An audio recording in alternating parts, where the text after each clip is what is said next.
mineração, tudo tem, tudo tem, tudo tem mineração.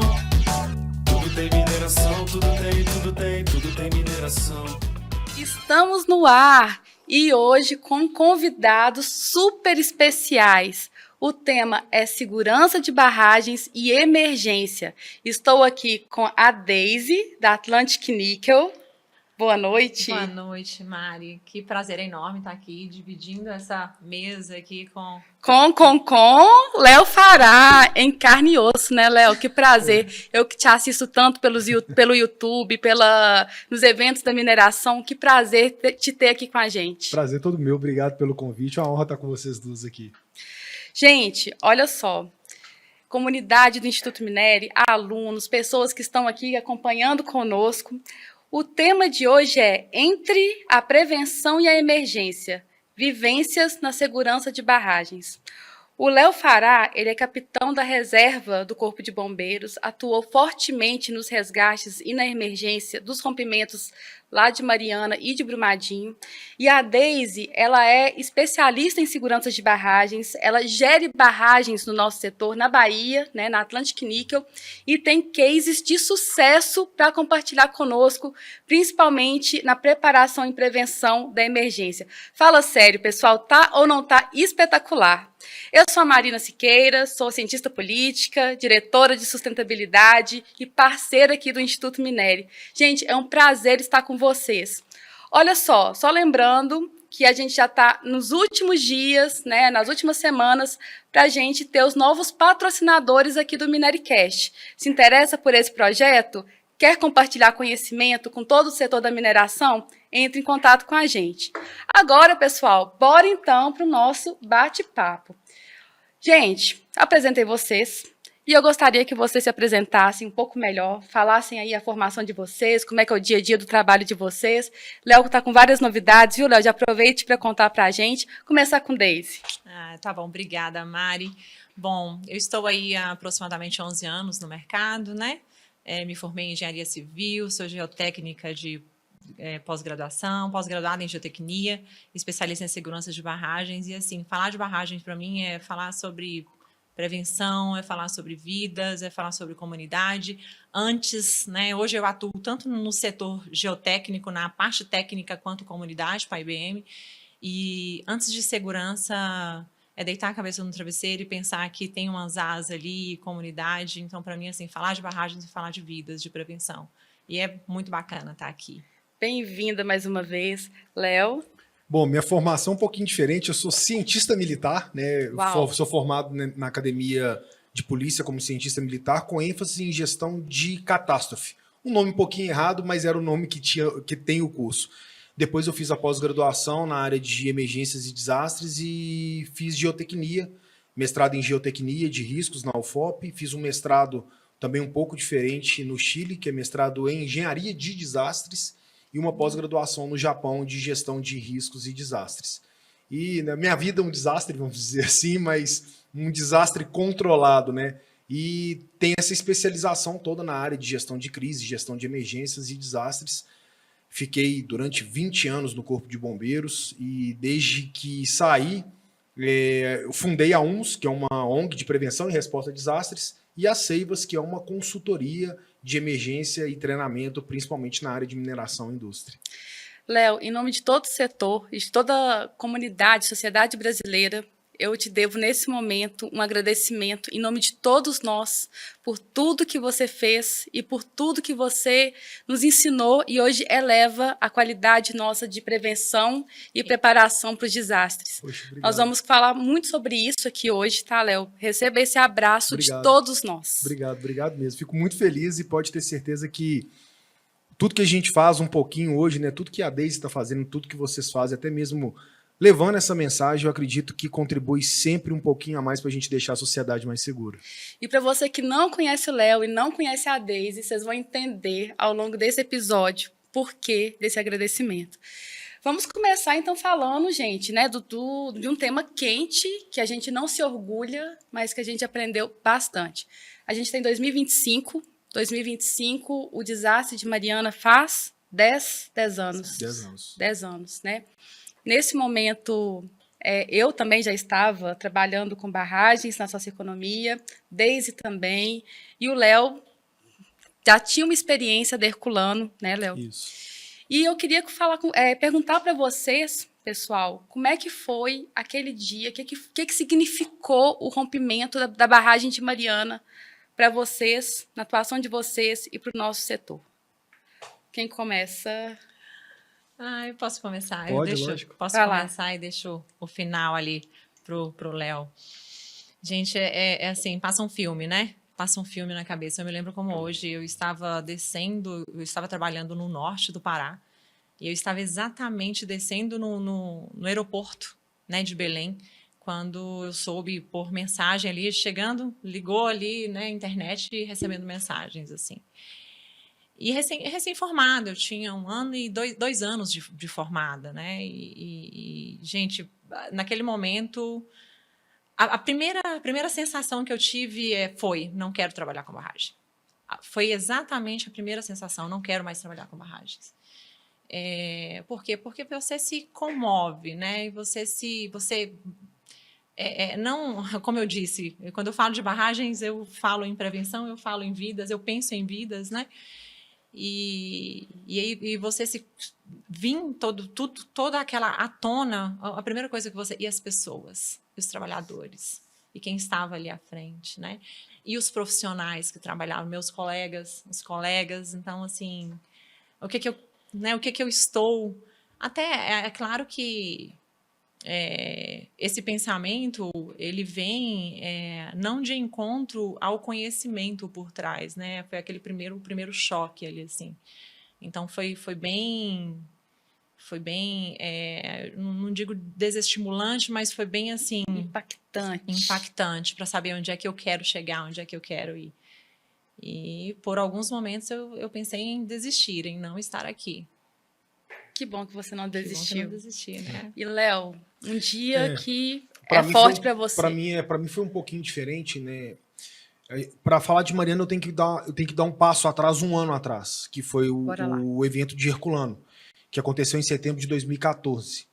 Nesse ano, a gente tinha feito um estudo prévio no Corpo de Bombeiros para ver quais eram os maiores riscos. A gente tinha uma tentativa de implementar um batalhão especializado no bombeiro, o primeiro batalhão especializado de bombeiros do Brasil. Não existia até então. E para a gente implementar esse batalhão, a gente tinha que fazer um estudo do quais eram os potenciais riscos que a gente teria no nosso estado. E dentro desses riscos identificados era o de barragem. Antes, Léo? 1 ano antes, 2014, mas isso no início de 2014. Antes da Herculano, inclusive. Antes da Herculano, inclusive. Por quê? Porque a gente já teve outros acidentes com barragem em Minas Gerais. E do que a gente percebeu é que a gente não tinha treinamento suficiente para atuar numa eventual ruptura de barragem. E como o bombeiro, né, tecnicamente, ele sabia na questão do fazer o resgate, atender uma vítima, a gente conhecia, mas a gente não tinha profissionais capacitados para entender de mineração. Uma coisa é você ter o bombeiro, outra coisa é você entender da mineração. E eu decidi, então, tentar fazer um mestrado na área de geotecnia. A minha sorte é que o curso de bombeiro, né, apesar de ser cientista militar, ele é um curso muito voltado para a área de engenharia. A gente tem cálculo, tem química, tem tudo. A gente estuda termodinâmica por conta de incêndio. E eu fiz a prova para o mestrado de Ouro Preto e passei. Comecei a fazer um mestrado no início de 2014. Quando foi em setembro, a gente teve o problema com a Herculano, em Itabirito, né, com a ruptura de uma das baias. E isso me estimulou mais a estudar esse tipo de evento. Porque se aconteceu numa mineradora menor, poderia acontecer com outras mineradoras. Já com fatalidades, né? Já com fatalidade, com comunidades atingidas, com o problema até mesmo do impacto ambiental. E a gente começou a estudar muito forte. Eu, principalmente, comecei a me dedicar demais nessa área de mineração, estudar tecnicamente mesmo tudo. E quando acontece em novembro de 2015, eu estava no quartel e eu recebi uma ligação dizendo que uma barragem tinha rompido em Mariana e tinha afetado a comunidade de Mariana, e uma escola com mais de 300 crianças estava totalmente soterrada. Nessa hora, por mais que a gente treine, Mari, por mais que a gente se prepare, a gente nunca imagina que vai ser algo desse nível, né? Onde a gente divide, né, a questão do incidente, da emergência, do desastre, da catástrofe e do que é uma crise, né? A crise é quando você não está preparada, porque uma coisa é você se preparar para o desastre, você está preparado e não enfrentar aquilo como uma crise. E quando a gente foi para lá, a gente entendeu, né? Eu, naquele momento, era o comandante da companhia de busca e salvamento, uma companhia de desastres. A gente foi até o local, a gente foi de helicóptero, eu narro isso em detalhes depois. E quando a gente chegou em Bento Rodrigues, não em Mariana, a gente viu um local totalmente coberto pela lama. Pessoas pedindo por socorro em Bento Rodrigues, 2 helicópteros nesse deslocamento. Nessa hora, eu determino que um dos helicópteros fique em Bento Rodrigues e a gente decide seguir o caminho da lama. Exatamente naquele entendimento, quando você tem um conhecimento mais técnico da área, muitas vezes é pior. Porque, por exemplo, eu senti o cheiro do rejeito. Então a gente não sabe, aquela hora não tem como eu olhar, saber se o rejeito é inerte ou não, se vai ser tóxico para os militares ou não, para os bombeiros ali ou não, para as pessoas. Só que a gente tem um dever que a gente fez o juramento, de cumprir a nossa missão mesmo com o sacrifício da própria vida. A gente segue esse caminho da lama, a gente vê a lama derrubando eucalipto, levando casa, carro, até que um pouquinho mais à frente a gente vê um outro distrito, que é Paracatu de Baixo. E nesse distrito, a gente passa à frente da lama e as pessoas ali começam a sair das casas por conta do barulho do helicóptero e começam a acenar para a gente.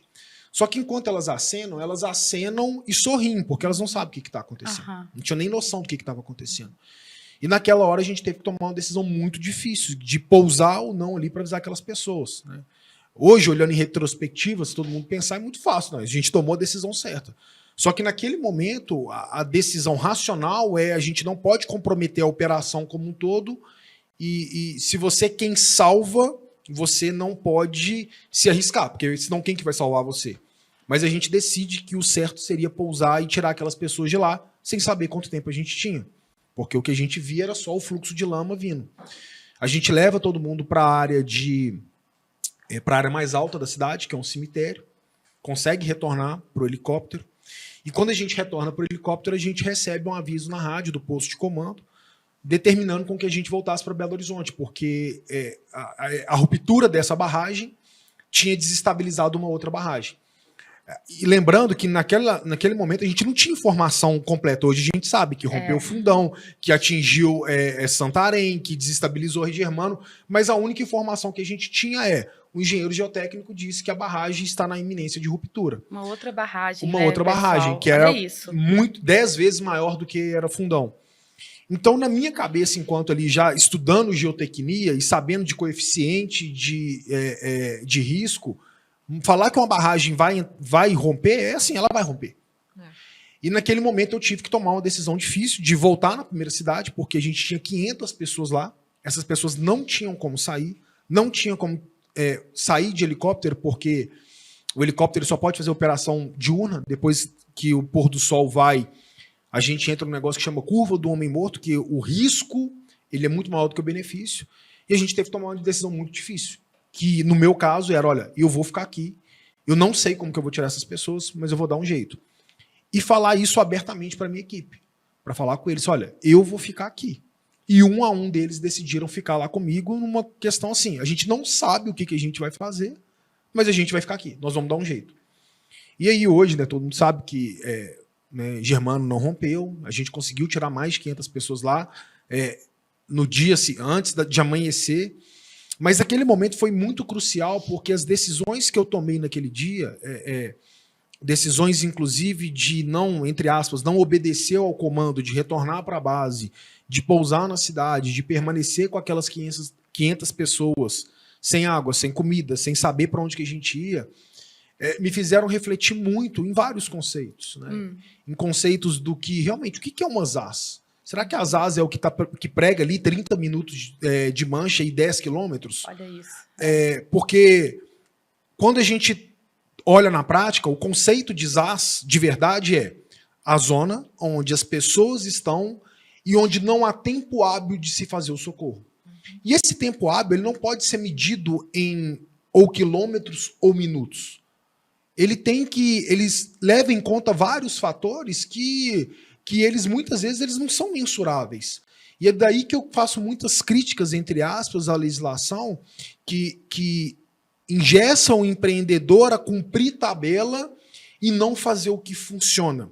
Diferente do Japão, onde eu tive prática lá, diferente do Chile, onde eu pude conhecer as melhores práticas, porque eu olho muito o lado do empreendedor e vejo que muitas vezes ele é sacrificado nesse sentido com muitas vezes o legislador, o cara que está atrás da mesa, que muitas vezes não está em campo, não sabe qual que é a realidade. E aí ele prefere cumprir tabela do que fazer o que funciona. Então, o evento de Mariana, ele me ajudou a entender realmente o cerne da emergência e do desastre. E como atuar e como prevenir isso. Então, foi um evento que me fez já colocar um pezinho no meio empreendedor para que eu pudesse mudar um pouquinho essa realidade. Gente, e a barragem ela rompe à tarde, né? E eu me lembro muito bem que a gente começa a ficar desesperada à medida que a noite vai chegando. E realmente tinha uma dúvida se tinham pessoas nas escolas, se as pessoas tinham evacuado, se não tinham evacuado. A gente não tinha informação nenhuma, né, Léo? Por uma questão de destino mesmo. Eu fazia parte de uma consultoria e a gente tinha feito um censo um pouquinho antes, menos de um ano antes, de cada casa, com as pessoas que moravam principalmente em Bento Rodrigues, né, a pedido lá da Samarco. Era uma outra atividade, mas foram dados que foram muito relevantes ali para a gente, pelo menos, fazer um checklist. E fulano dessa casa, cadê ele? E fulano, e fulano, e fulano. Não era o que a gente tinha. Mas, naquele momento, aí, Deise, a gente não tinha sirene, nenhuma sirene tocou, não tinha alarme, a gente não tinha informações, né, Léo? A gente não sabia qual era a delimitação de ZAS, a gente não conversava sobre isso nos territórios. Deise, como é que era esse território despreparado? Caramba, quando eu disse assim, né, de tipo, onde é que eu estou? Foi justamente essas perguntas aí que vieram, sabe, Mari? Porque a gente era despreparado, né? Hoje, infelizmente, foi necessário aí, né, essas ocorrências para que a gente, ainda que, como você disse, e eu super concordo, que ainda que nós ainda temos falhas ali, né, tanto de interpretação quanto de eficiência na própria legislação, foi uma virada de chave muito grande assim, para a gente, porque naquele momento você não tinha muita coisa estruturada, né? Principalmente, e aí eu estou falando para as barragens, para as mineradoras menores, né? Para as minas de interior, onde, por exemplo, a gente não tem defesa civil preparada, instalada, onde a gente não tem autoridades que tiveram a oportunidade de fazer como você fez, por exemplo, de buscar conhecimento, mesmo que antes disso ocorrer. Então, assim, a gente nem sabia o que era o comando, né? Então, foram várias viradas de chave e necessárias, né? E eu te digo mais, assim, que até a própria cobrança da sociedade, com razão, fez com que a gente se preparasse, buscasse por preparação melhor. E era difícil por quê? Assim como, infelizmente, a gente tem que usar, né? A gente usa hoje aí Mariana e Brumadinho como experiência, a gente sempre vai e volta, e a gente quer desmistificar esse cenário, porque existem barragens seguras, e existem sim, existem barragens, né? Inclusive, tecnicamente, metodologias construtivas totalmente diferentes, mas quando se fala de barragens, quando viram para a Deise, você trabalha com... Quando você trabalha com o quê? Eu sou gerente de barragens, ou eu trabalho com barragens, a pessoa ela já fala assim, né? Uhum. Então, assim, isso dói para mim, porque essa mensagem de lá, de 2000 lá atrás, né? A gente... essa mensagem, ela ainda persiste, né? Ela ainda existe, assim. É a imagem de que barragens não são seguras, de que todas as barragens ocorrerão, né, o mesmo cenário, e a gente percebe a evolução disso. A gente tem muito que evoluir, muito, muito mesmo, né? Eu acredito muito, eu falo que as lideranças hoje, a gente tem muito a contribuir também para esse desenvolvimento, esse crescimento. Mas lá atrás, naquela época, era literalmente assim, de ter medo mesmo. Imagina eu, recém-formada, em pegar, né, toda essa estrutura e eu vou te falar, até a gente, enquanto profissional, de não buscar. Por quê? Não se imaginava. Você está em uma né? Eu trabalhava com minas menores, com barragens, mas eu falo menores, mas ainda que você tenha uma vida nas asas, é o mesmo valor, é o mesmo, né? De que 70, 30 mil pessoas ali, o valor é incondicional, né? Mas é isso, assim, eu acho que a gente tem muitas oportunidades, muitas oportunidades. Eu me lembro muito, né, naquele momento, um pouquinho antes, eu já estava nesse universo das barragens também, de escutar de alguns engenheiros, não, uma barragem não rompe de repente, não rompe de repente. E tinha isso, né, tinha uma confiança muito grande nas estruturas, né? E aí aconteceu com, né, assim, ao longo da história do Brasil e do mundo, a gente tem vários rompimentos de barragens, né? Aqui, até no Instituto Minério a gente já falou várias vezes sobre isso. Mas aí a gente teve Herculano, na sequência a gente teve Mariana, e a gente mal recuperou e vem Brumadinho. Léo, como é que foi Brumadinho para você? Então, eu acho importante, antes disso também, sabe, Mari, ver que todo esse processo, depois que aconteceu a Mariana, houve uma forte tentativa de se legislar, porque até então não tinha nada. É né? verdade. Na verdade, assim, não tinha nada. E rápido, eu lembro, né? que a gente perguntava assim, olha, como que é seu plano de ação emergencial? E se o plano de ação emergencial era o seguinte, a gente vai mandar um pombo-correio, era esse o plano de ação emergencial. Não tinha nada que delimitasse para esses profissionais, às vezes o engenheiro, que nunca teve uma aula de gestão de risco, nunca teve uma aula de emergência, colocar uma responsabilidade nele de que ele não sabia o que fazer. Então, aonde vem a legislação, ela é muito importante, sim. Ela é muito importante porque ela começa a delimitar o que precisa de ser feito. E aí começa a colocar de instrumentação, de você ter sinais, de você ter alertas, de você preparar a comunidade. Ter redundância. Ter redundância nos trabalhos. E muito disso aconteceu quando a gente começou a atuar em Mariana. E entender que ali não adianta você ter uma sirene se a pessoa não sabe o que fazer quando toca uma sirene. Isso é o óbvio, né? Mas é o óbvio que às vezes precisa de ser dito. Se você não ensina a pessoa como ela deve se comportar quando tem um evento, ela não vai se comportar como ela tem que... como deveria ser, por exemplo, onde eu faço algumas críticas a exercícios simulados e simulados. Mas quando vem Mariana, quando vem Brumadinho, né, lá, 4 anos depois, a gente já tinha esse batalhão bem consolidado, a gente já tinha uma equipe muito reconhecida, já fazia muitos treinamentos. E eu tava em casa de férias, com o pé quebrado. Lembro direitinho. Meu Deus. Tava entrando no carro para ir pro clube com a minha família. E aí meu telefone toca, meu comandante liga e fala o seguinte, Fará, sabe a mina do Córrego do Feijão? Eu falei assim, sei. Ela rompeu. E por que ele fala desse jeito comigo? Porque em outubro de 2018, a gente participou de um simulado na mina do Córrego do Feijão. Um ano E um ano? Menos de um ano, né? 3 meses. Foi em outubro, o rompimento foi em janeiro, né? Em janeiro Então, rompeu. alguns meses antes. Alguns meses antes a gente teve um simulado na mina do Córrego do Feijão. E para contextualizar, quando a gente foi nesse simulado, o comportamento das pessoas para o simulado é um comportamento onde o comandante falou assim, Fará, mas você acha que adianta o que está acontecendo aqui? Que é aquela coisa, olha, gente, às 20h30 vai tocar a sirene. Aí todo mundo levanta e todo mundo sai batendo papo, indo para a zona de encontro. Todo mundo sai rindo, sai... Não é um simulado, é um exercício. É diferente de um simulado.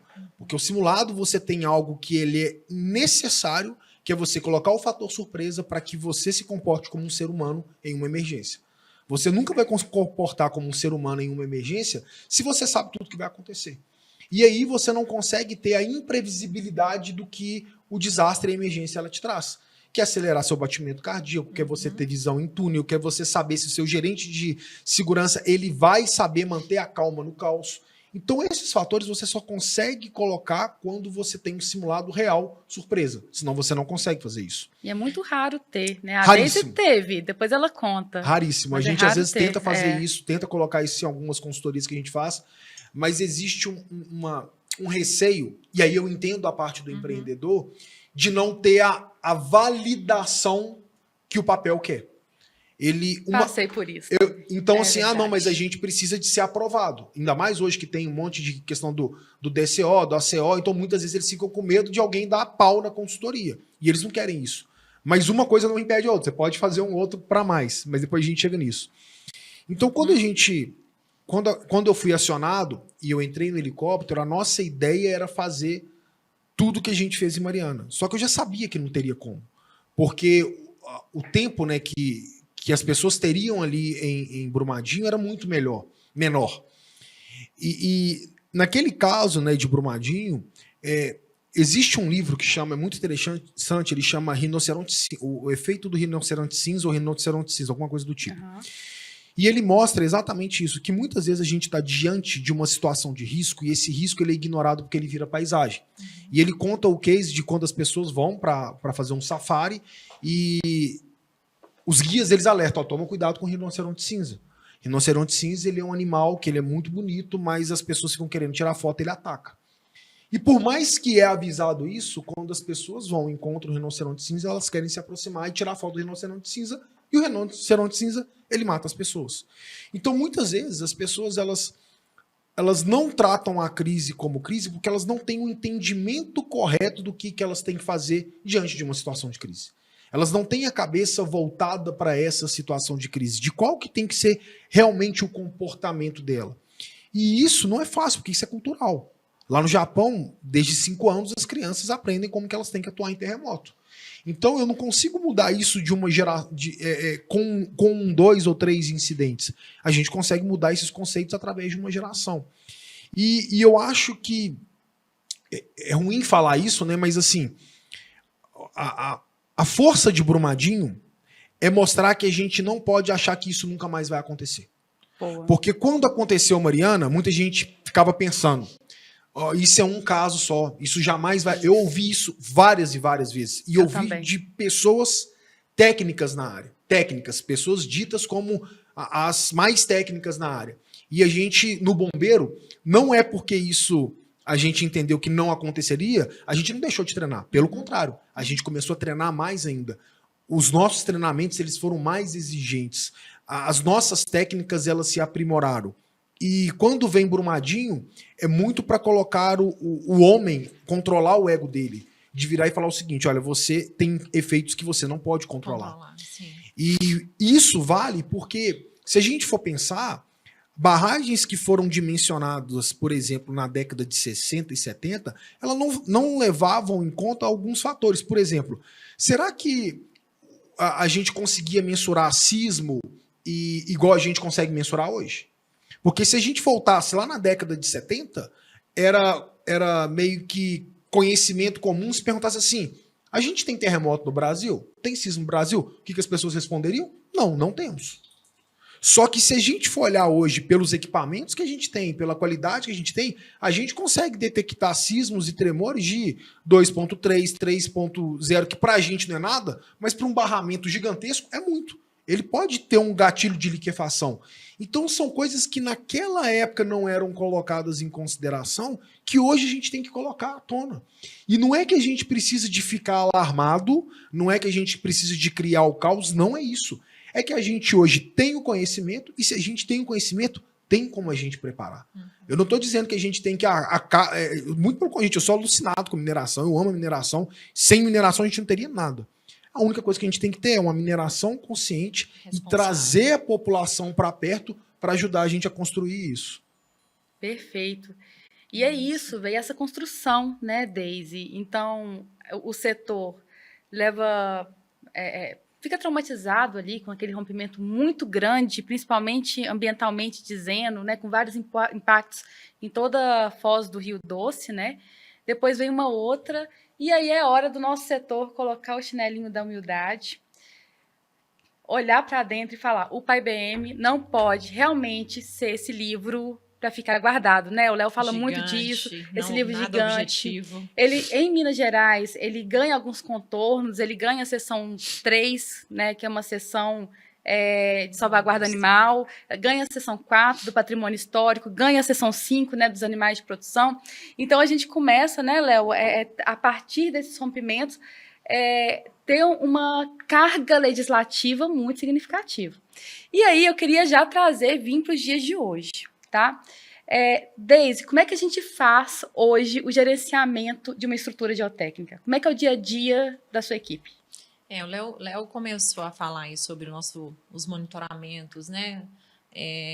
A gente hoje, antes nós já tínhamos um centro de monitoramento, antes da legislação, já havia um monitoramento, né? Um centro de monitoramento, ele só não funcionava 24 horas, então hoje, para atendimento legal, qualquer barragem, nível estável, ou, né, ela precisa ter esse centro de monitoramento 24 horas, e com instrumentação, então, a depender da estrutura, a projetista dimensiona a quantidade de instrumentos, piezômetros, medidores de nível d'água. Aí a gente tem, hoje, na Atlantic Nickel, por exemplo, a gente tem estação robótica, a gente tem satélite, a gente tem clinômetro, então são inúmeros instrumentos. A nossa barragem hoje, ela está por volta de 40 milhões de metros cúbicos, numa altura aproximada de 43 metros, de crista 3 quilômetros. Então, a gente tem 34 piezômetros ali, mais 12 prismas, enfim. Então, assim, todo esse monitoramento ele é feito 24 horas, toda vídeo monitorada, 100% da barragem é vídeo monitorada, com monitoramento noturno, né? Eu falo que eu tiro férias com meu... Não que eu até falo muito isso assim, nos nossos seminários, nos nossos encontros com a comunidade. Mas então se tem todo esse monitoramento aí, significa que tem um risco? Não, é para que seja assistido mesmo, né? E para que a gente tenha prevenção, né? Ninguém faz nada, pelo menos a gente não faz nada porque está errado, e sim... E uma coisa legal que você trouxe, Léo, é que vai para além da legislação, sabe? As boas práticas, que isso para mim, assim, aí depois, né, dos amadurecimentos aí das ocorrências, aí você fala assim, não é desistir, onde eu posso ajudar, onde eu posso contribuir, enquanto profissional, enquanto responsabilidade, onde eu posso contribuir ali. Né? E isso, assim, para mim foi uma evolução, porque para um engenheiro total trazer, entrar nesse meio social, falar com pessoas, né, ter um tratamento humanizado, a gente já tem uma certa dificuldade ali, então... Deise, você lembra como é que eram os primeiros seminários orientativos? A linguagem traduzida, você lembra disso, Léo? Quando Exato. A gente começou a ter que falar de barragem para as comunidades, os engenheiros. Mari, e você sabe de uma coisa? Que eu só consegui absorver isso, entender isso, quando eu me tornei consultora, que eu estava na cadeira ali da comunidade, assistindo, escutando. Então, eu fiquei, cara, o que é jusante, o que é montante, o que é, sabe? O talude. Que é ombreira, talude, piezômetro, o que é isso? Né? Eu me lembro que, eu até, assim, foi bem engraçado que na hora de falar sobre estação robótica, agora, recente, né? Eu falei assim, não, vamos mudar esse cenário.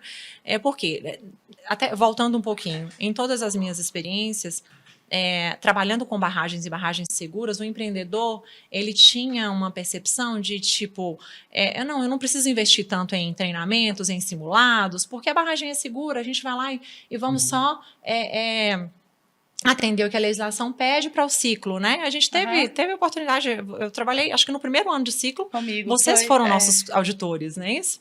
E eu tinha muito desconforto com isso.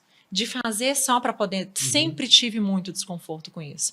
E hoje, falando da Atlantic Nickel, a gente estava até brincando ali fora um pouquinho, mas a alta direção, né, o gerente geral da unidade, a alta direção entregou a chave e falou assim, Deise, faça o que tem que ser feito, como você acha que tem que ser feito. Então, aí você volta para a cadeira da comunidade e aí entra naquele cenário assim, o que eu gostaria de ouvir? Né? Você traz a comunidade para dentro e ela se faz parte do processo. E como isso? Eu falei, não, a gente precisa levar conhecimento aqui, né? Um conhecimento... a gente começou, na verdade, Mário, não foi nem ali no seminário, foi num workshop que eu falei antes da comunidade, para interior, a gente tem muita dificuldade ali com as autoridades de entender o papel, das autoridades entender o papel e as responsabilidades dela. É verdade. Porque não conhecem, né? Então, eu falei assim, vamos trazer um workshop, aqui a gente desenvolveu fora, e aí como boa prática, fora, nada onde a gente teve liberdade para poder falar, sem aquele receio do julgamento, e a gente até tinha o LR, o nosso engenheiro de registro, que a gente convidou para poder assistir, e assim, com total liberdade mesmo para falar, para colocar nossas fragilidades, para expor nossas fragilidades, para mostrar que a gente tem... Por quê? O que acontece, como você disse? É um exercício, né? Você se prepara para fazer esse exercício, aí tem um script, você vai lá ler todo o script para um horário marcado, as pessoas do fluxo de notificação, elas chegam, são comunicadas, são acionadas, já ficam esperando, aí chega, senta ali na cadeira, não tem ação, até o próprio gestor, o coordenador do PAIBM, não entende, ele não interpreta, ele não entende de que ele não dá conta de fazer tudo sozinho, ele tem que delegar, ele precisa delegar, ele não consegue assumir nem o fluxo. Em uma situação de emergência, nem o fluxo ele vai conseguir fazer todo de uma vez, né? Se ele não pedir ali. Então, todas eu fui adquirindo, eu fui observando na cadeira ali sentada, né? Porque enquanto a gente está vivendo, enquanto a gente está realizando, você não consegue enxergar. Porque isso é muito padrão. Tem um script, tem uma entrega, né, e você tem que executar. Então, a gente fez esse workshop, a gente treinou Corpo de Bombeiro, Defesa Civil, e aí me lembro que teve um capitão da Polícia Militar que, em um determinado momento lá, eu não sabia como falar que era uma responsabilidade compartilhada, né? Eu falei assim, gente, como que eu vou falar? Porque a gente estava, né, expondo mesmo ali. E aí, em um determinado momento, o capitão falou assim, vem cá, eu vou ser sincero aqui com você. Eu tenho esse negócio aí, o PABM, agora que eu tô sabendo, ele, na verdade, ele era recém-chegado na corporação, ele tinha chegado naquela semana, estava substituindo as férias, então realmente ele estava chegando, ele não conhecia porque ele estava recém-chegado, falou assim, eu nunca ouvi falar e a gente está falando de uma coisa muito séria aqui, e o comando? E quem assume o comando? Numa situação, quem assume o comando, né?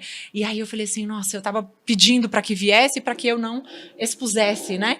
E aí eu falei com ele assim, olha, eu peço permissão pra gente falar que é uma responsabilidade compartilhada. E num momento de crise, quem assume o comando? A gente tá aqui para fornecer para vocês tudo que vocês precisarem, mas não somos nós quem assumimos. E foi uma construção muito legal. A gente fez um primeiro dia de gestão de risco, falamos toda a parte técnica da barragem, foi cansativo, porque para falar para eles numa linguagem, né, não técnica, para que entendessem. E aí, no segundo dia, a gente fez um tabletop mesmo, e a gente dividiu, tirei a Atlantic Nickel da sala e falei com eles assim, é uma sabatina, eu quero que aconteça uma sabatina aqui agora, vocês vão assumir o comando e que aconteça essa sabatina, porque eu quero ver o quanto nós estamos preparados para isso. Olha só. Então, a gente fez isso no workshop antes, fora atendimento legal, né, e isso aconteceu assim de forma fantástica. A Atlantic Nickel não estava preparado, porque eles não sabiam que isso, eu não comuniquei, né, não falei que fazia parte do escopo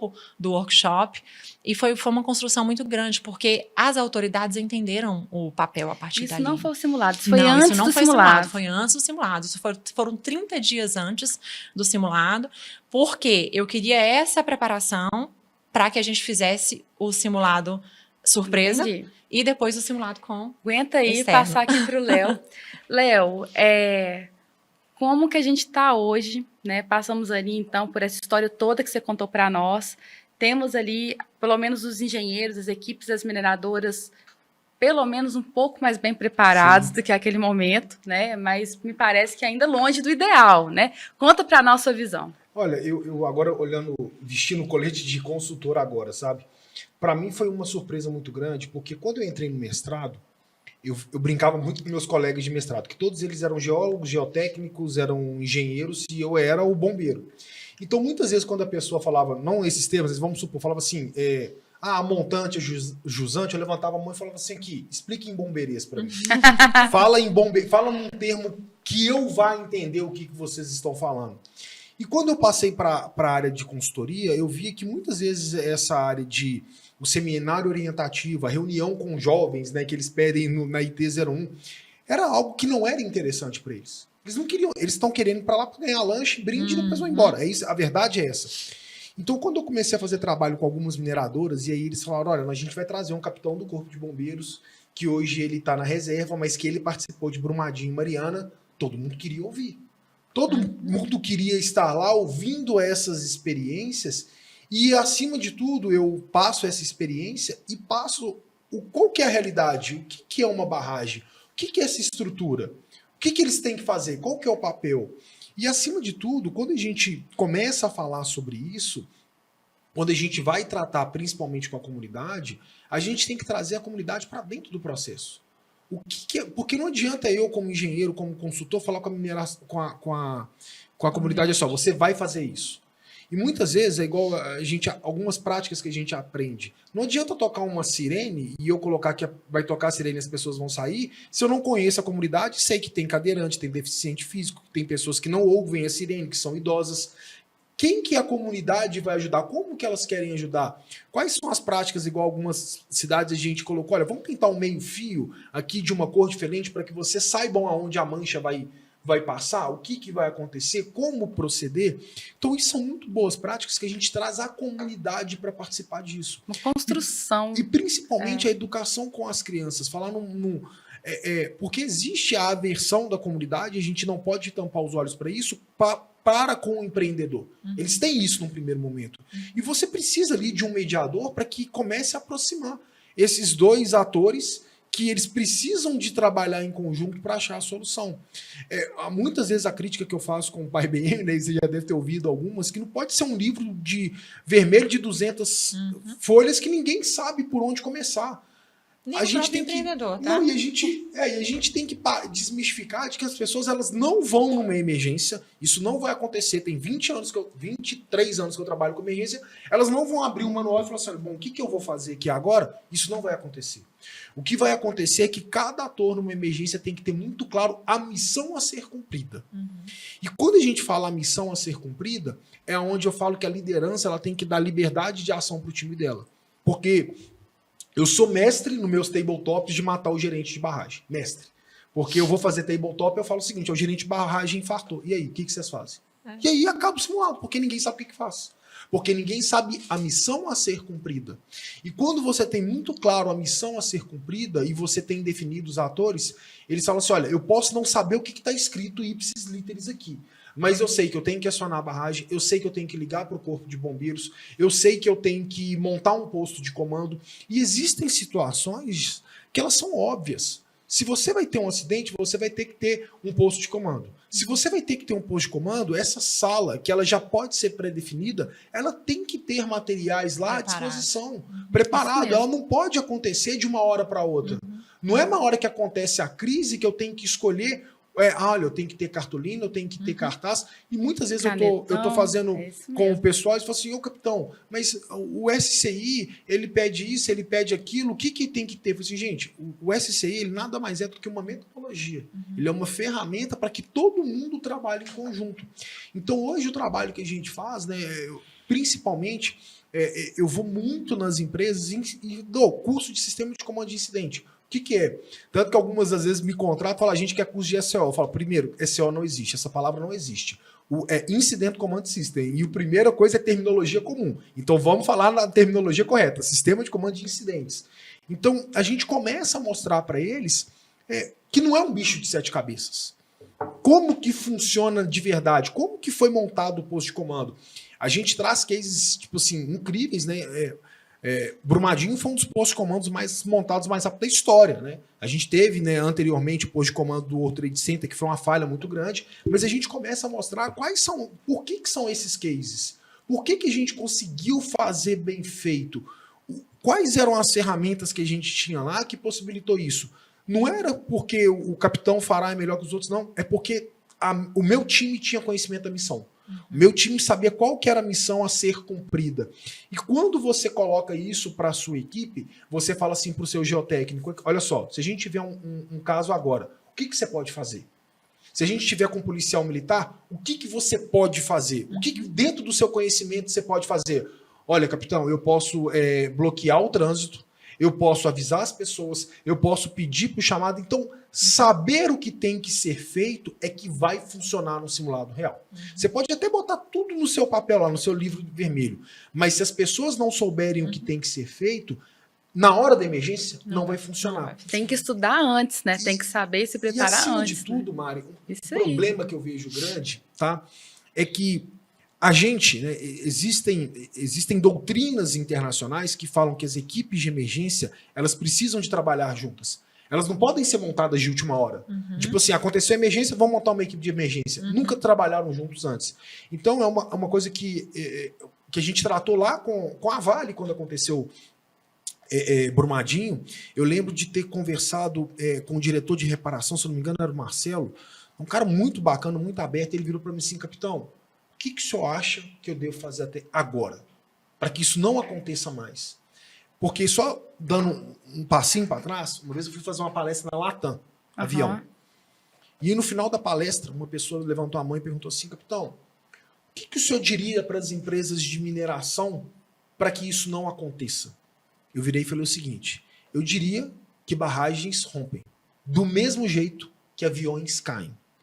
E sabe por que eu estou dizendo isso? Porque você aí na Latam, você não quer que um avião caia. Da mesma maneira que uma pessoa que trabalha na mineração, ela não quer que uma barragem rompa. Gente, ninguém quer que isso aconteça. Isso chega a beirar o absurdo. O que acontece é, muitas vezes, esses efeitos já descritos, que a gente entende que o risco ele vira paisagem, e eu literalmente não consigo enxergar o óbvio. Então, quando acho que é o Marcelo mesmo, que ele virou e falou assim: capitão, o que eu posso fazer? Eu falei assim: olha, se tem uma coisa que eu posso te falar, monta uma equipe de resposta à emergência que ela rode em todo o seu sistema. Que ela trabalhe junto, que ela se conheça junto, que ela adquira um capital operacional grande. Porque eu não posso trabalhar numa emergência e depois eu troco todo mundo. Aquilo que ela adquiriu naquela emergência é muito importante para a próxima emergência. Porque ele vai adquirir um conhecimento muito valioso. O que a Deise adquiriu de conhecimento realizando o simulado aqui é muito importante, muito valioso para o próximo simulado. Ô, Léo, eu vou até aproveitar para te perguntar, porque essa é uma pauta que você fala brilhantemente, que tem a ver com esse momento, que é sobre a comunicação e essa preparação do fluxo de comunicação mesmo durante uma emergência. Como é que é, na sua opinião, que deve ser uma comunicação eficiente se a gente estiver diante de um desastre ou de uma emergência? Tem o que o manual fala, né? Tem que ser simples, clara, coesa, concisa. Mas o que eu acho mais importante, tá, Mari, que é uma coisa que eu fazia em Brumadinho, é que existe uma hierarquização em todo serviço. Todo serviço ele tem uma hierarquia e é muito comum a liderança se comunicar através dessa hierarquia. Então, às vezes o diretor fala com o gerente de área, que vai falar com o supervisor, que vai falar com o nível operacional.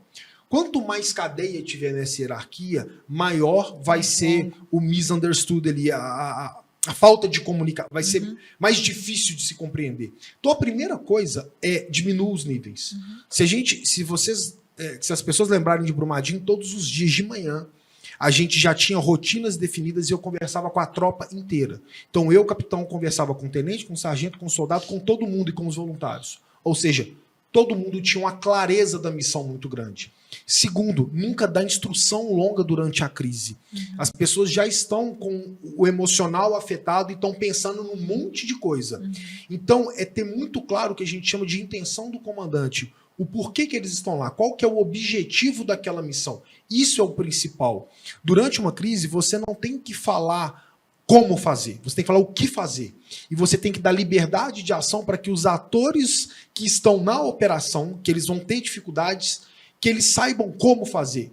Porque se eu vir e falo assim: Mário, eu quero que você vá lá encontrar o ônibus que está soterrado, eu quero que você leve uma reta escavadeira, eu quero que você leve 3 militares, eu quero que você leve tantas pás, eu quero que você vá a tal horário, que você vá de helicóptero. Esse plano é meu ou é seu? Ficou complexo demais. E esse plano é de quem? É seu. É meu, não é meu. Você não se sente parte da missão. Agora, se eu vir e falo o seguinte: Mário, eu quero que você encontre ônibus. Vai lá com sua equipe. O como é seu. O como é seu. E aí você traz isso para mim. E outra coisa que é muito importante, que é uma coisa que a gente desenvolve nos nossos cursos, que chama back brief ou retorno de comando. Todas as vezes que você der uma instrução, um comando durante uma crise, peça o retorno de comando. Olha, eu quero que você faça isso. O que você entendeu? Ah, não. O que você entendeu? E você retorna o comando para mim. Porque muitas vezes a liderança acha que a ordem está clara e ela não está clara para quem está recebendo. Não tá. Então é muito importante que você me dê o retorno desse comando e eu valide se é isso mesmo que eu quero. para que essa mensagem, para que a missão seja cumprida. Então, existem muitas técnicas que a gente fala dessa comunicação na crise, onde as pessoas não vão agir normalmente e que ela precisa, não só por parte do empreendedor, mas principalmente para o cumprimento da missão, para que, acima de tudo, a missão seja cumprida, que todo mundo ganhe. Para que gente, Brumadinho é considerada a maior operação de busca e resgate do planeta Terra, de mais tempo de duração. A gente recebeu uma das tropas mais incríveis do mundo, que é a tropa de Israel. A gente não teve nenhum acidente com bombeiro. Nenhum. 0 acidente com bombeiro. A gente fez mais carga externa, transporte de carga externa com helicóptero, do que talvez nas histórias da guerra. É muita coisa. Não tem acidente nenhum com bombeiro. Como que você faz isso? Você faz isso através de trazer uma comunicação clara, liberdade de ação e que todos entendam qual que é o fator principal ali.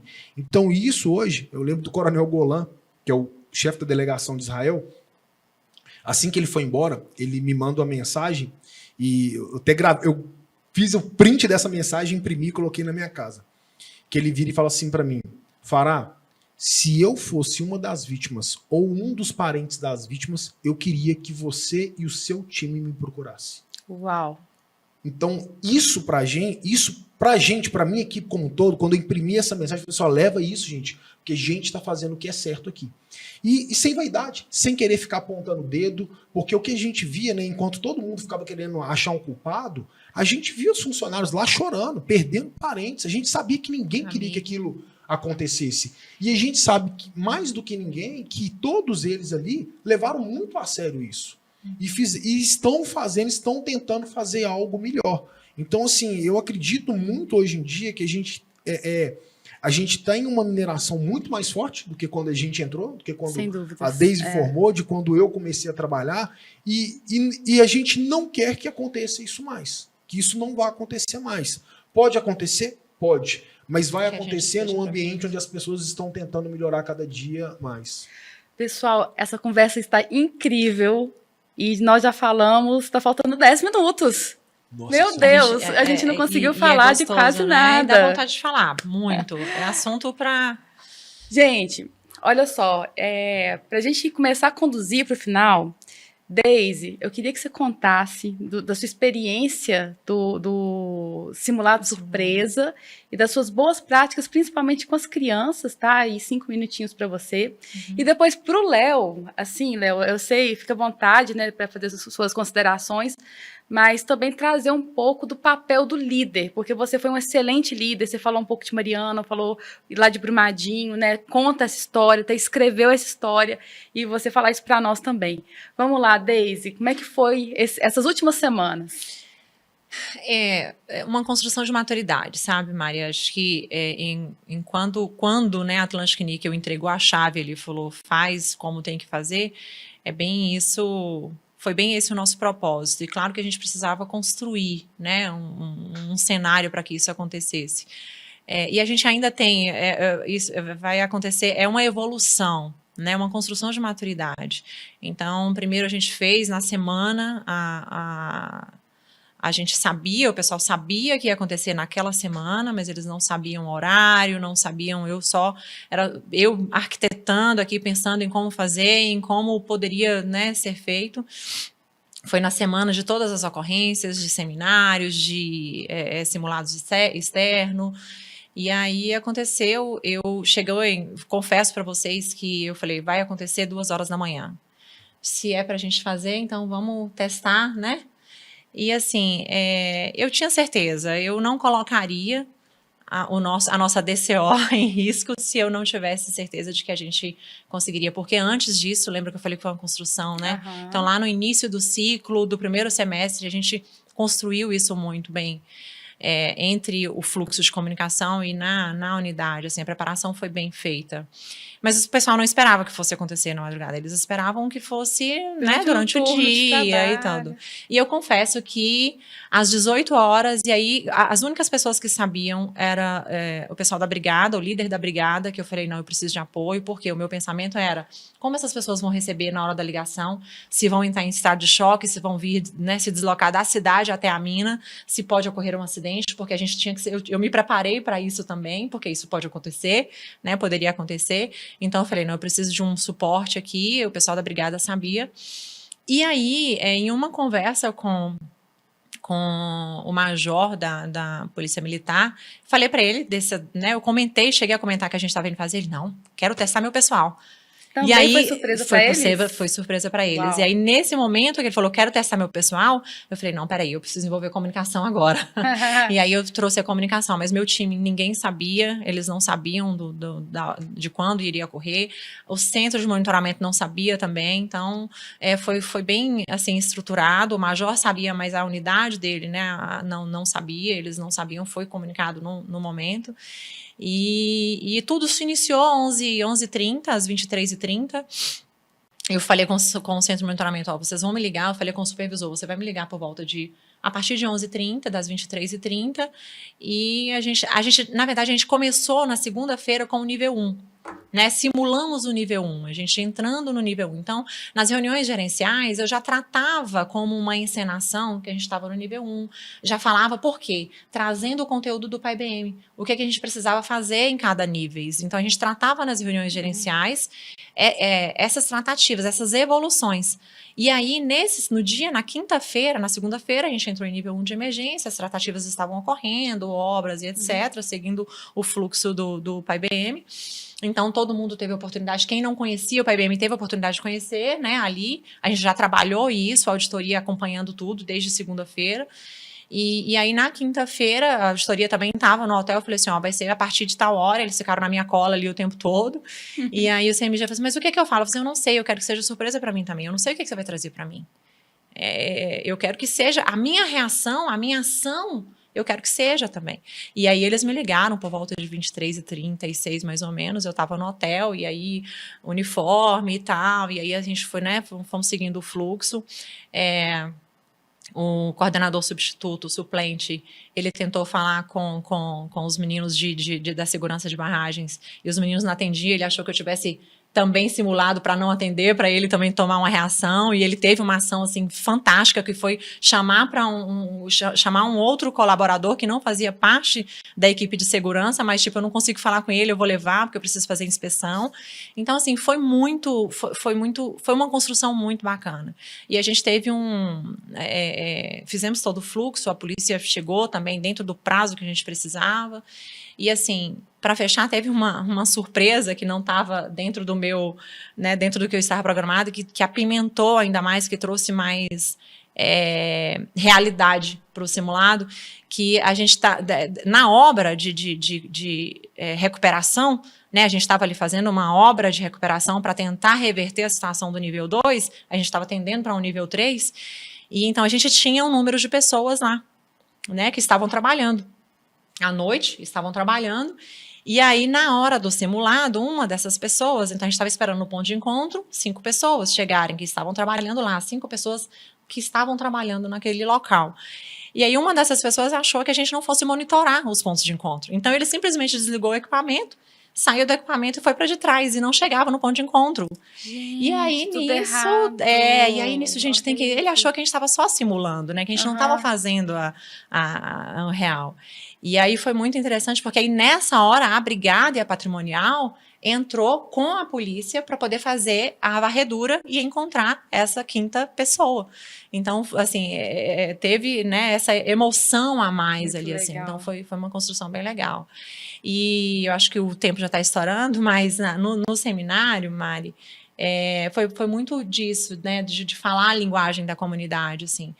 A gente, por exemplo, quando eu vou falar de estação robótica, eu não falo de estação robótica, eu falo de raio-x, né, eu falo vou fazer uma ressonância magnética. Quem aqui já fez uma ressonância magnética? Então, você fala a língua da comunidade, e a partir desse momento, ela se sente ali, né, inserida. Você começa a colocar, foi bem legal que a gente fez o simulado de mesa, que você pediu para trazer, a gente trouxe...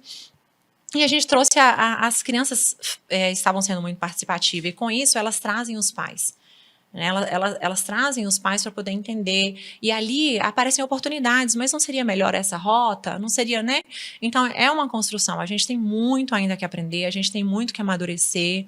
Um ponto, Léo, que você trouxe em relação ao medo, né, ao receio de por que a gente não faz simulado surpresa, o medo da DCO, eu vou te falar que enquanto profissional, enquanto gerente de barragem, enquanto Atlantic Níquel, o meu receio não é da DCO, sabe? Porque eu acho que isso a gente consegue correr atrás, assim. Hoje, e eu não quero romantizar, mas, quer dizer, sem querer romantizar, mas já romantizando, né?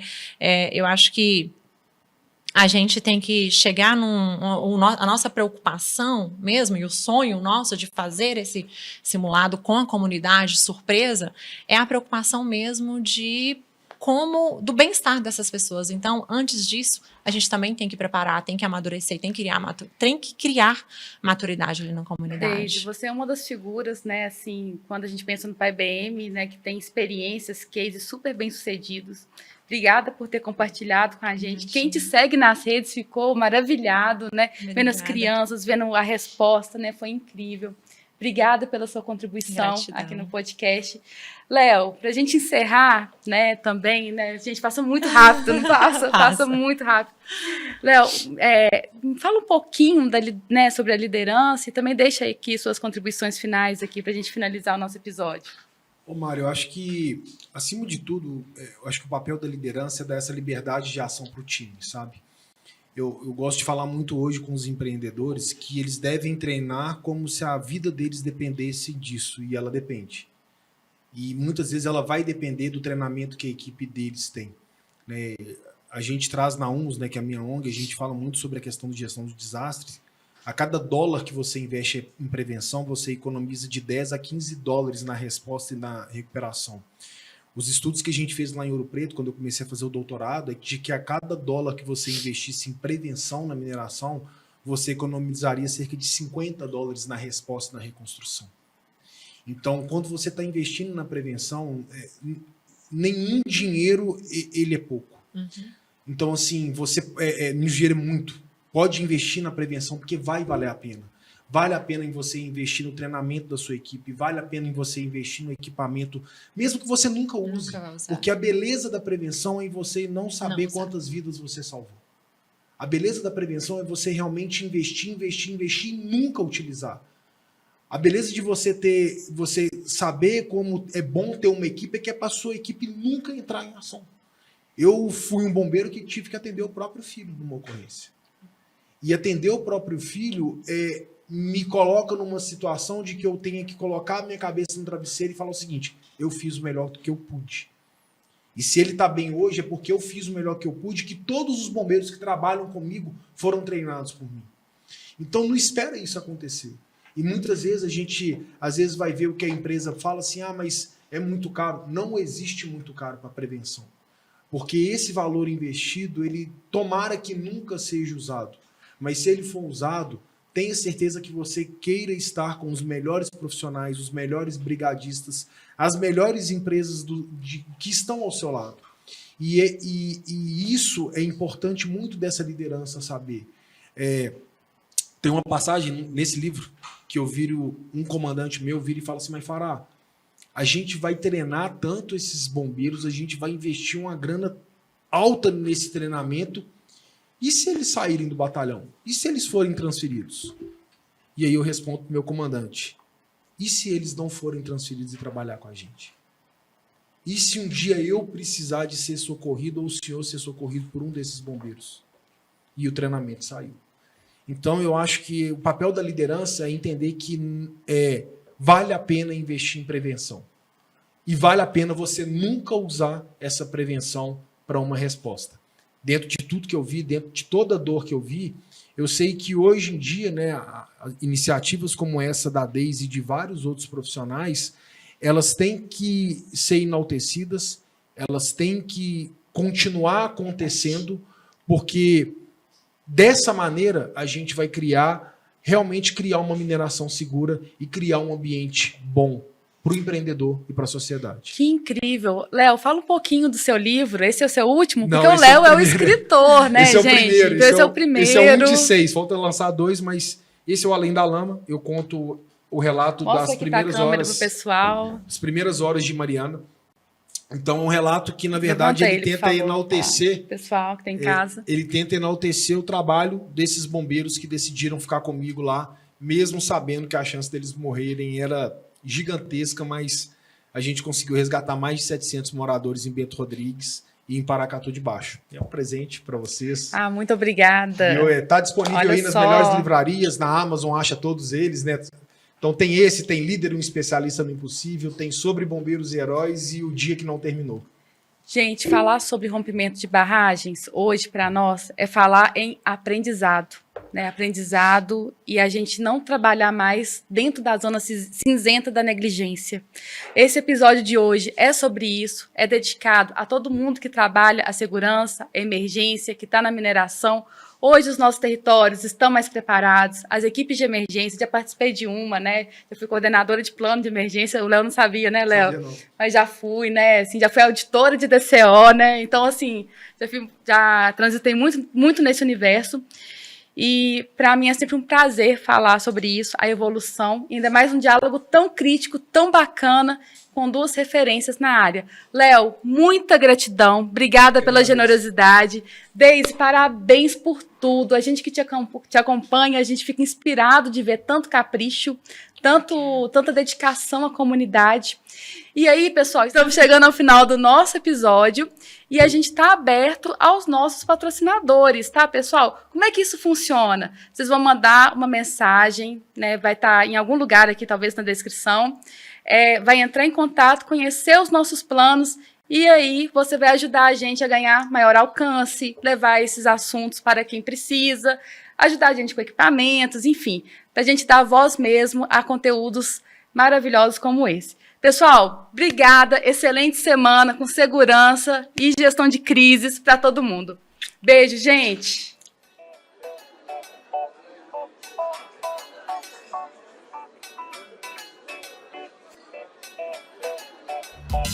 Tudo tem mineração, tudo tem mineração. Tudo tem mineração, tudo tem.